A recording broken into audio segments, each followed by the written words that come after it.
জন্য, আল্লাহর রাসূলকে রাজি করার জন্য। যে পিতা মাতা হয়তো আমাদের অনেকের চলে গিয়েছে, এই পিতা মাতা যেন আজকে আপনার কেউ হয়তো পৃথিবী ছেড়ে চলে গিয়েছে, এই পিতা মাতার নামে আজকে আপনার আল্লাহকে আজকে আপনার আল্লাহ তাআলাকে রাজি করার জন্য, সন্তুষ্ট করার জন্য একজন ভাইকে বলি যে ভাই অনেক কাজ বাকি আছে। সামনেটা আপনার অনেকে হয়তো জানেন যে সামনেটা যে প্লাস্টার করা হয়েছে, এই সামনেটা আপনার টাইলস আসবে, টাইলস কেনাও হয়ে গিয়েছে। এই ঈদের পরে পরে কয়েকদিন পরে পরে ইনশাআল্লাহ তাআলা কাজ শুরু হয়ে যাবে।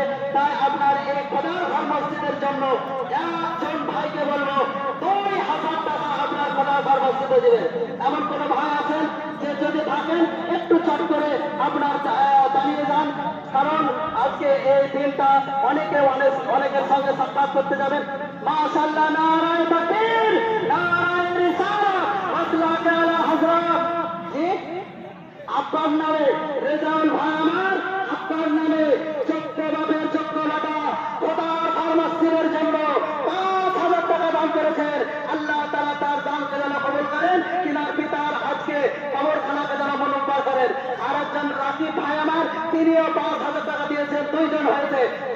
আরো মোটামুটি আশা করতে বসে কান্না করছে। ঈসা আলাইহিস সালাম যখন কান্নার আওয়াজ পেলেন, ওই আপনার ঝুপড়িতে বাড়িওয়ালা, তোমার চোখে জল, তোমার চোখে পানি, আজকে কান্না কিসের জন্য করছো? সেই ব্যক্তি উত্তর দিল, বলে হে আল্লাহর পয়গম্বর মুসা কালিমুল্লাহ আলাইহিস সালাম, আজকে যোগ্য নাপিত পোতা নানার নামে 100 টাকা ইসলাম আপনার সেই ব্যক্তির কাছে দেওয়ার পরে সেই ব্যক্তি বলছে আল্লাহ পয়গম্বর, আল্লাহ তাআলা আমার বাড়াতে আমার নসিবে কি এত নসিব নাম লিখেছে? বলছে কেন?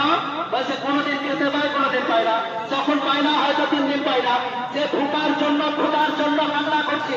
মুসা কালিমুল্লাহ আলাইহিস সালামকে বলে হে আল্লাহর পয়গম্বর, আপনি তো আল্লাহর সঙ্গে কথা বলতে পারেন, আপনি তো আল্লাহ তাআলার সঙ্গে আজকে পরিচয়ের বাড়ি কথা বলতে পারেন, আপনি তুর পাহাড়ে যখন যাবেন দেখুন আরেকজন ছেলে আপনার খোদার ঘর মসজিদের জন্য 1000 টাকা দান করেছেন। দেখুন আজাদের স্ত্রী আল্লাহ তাআলা যেন বাঁচিয়ে জান্নাতবাসী করেন। আরেকজন ভাই আমার 500 টাকা দান করেছেন। আল্লাহ তাআলা যেন সেই দানকে কবুল করেন আর কবরখানাকে মনোনীত করে দেন। তো মুসা কালিমুল্লাহ আলাইহিস সালামকে বলছেন হে আল্লাহর পয়গম্বর, আল্লাহ তাআলা আপনাকে এতটা ক্ষমতা দিয়েছেন যে আপনি আল্লাহর সঙ্গে কথা বলতে পারেন। হে আল্লাহর পয়গম্বর, আজকে একটু আল্লাহর সঙ্গে কথা বলে দেখুন যে আমার নসিবে কতটা আপনার রুজি লেখা আছে।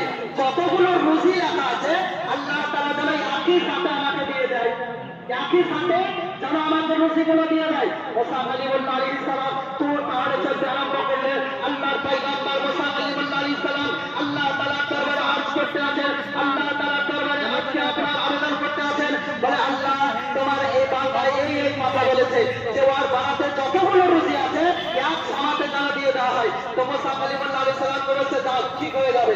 আপনার আল্লাহ তাআলা তার বাড়াতে তার নসিবে আল্লাহ তাআলা যখন দিলেন, আজকে আপনার সেই ব্যক্তি সেই বান্দা খুশি হয়ে গেলেন। খুশিতে আত্মহারা হয়ে গিয়ে আপনার প্রতিবেশীকে দাওয়াত করলেন, ফকির মিসকিনদেরকে দাওয়াত করলেন, এতিম বাচ্চাদেরকে দাওয়াত করলেন, আত্মীয় বর্গদেরকে দাওয়াত করলেন যে এত বড় খাবার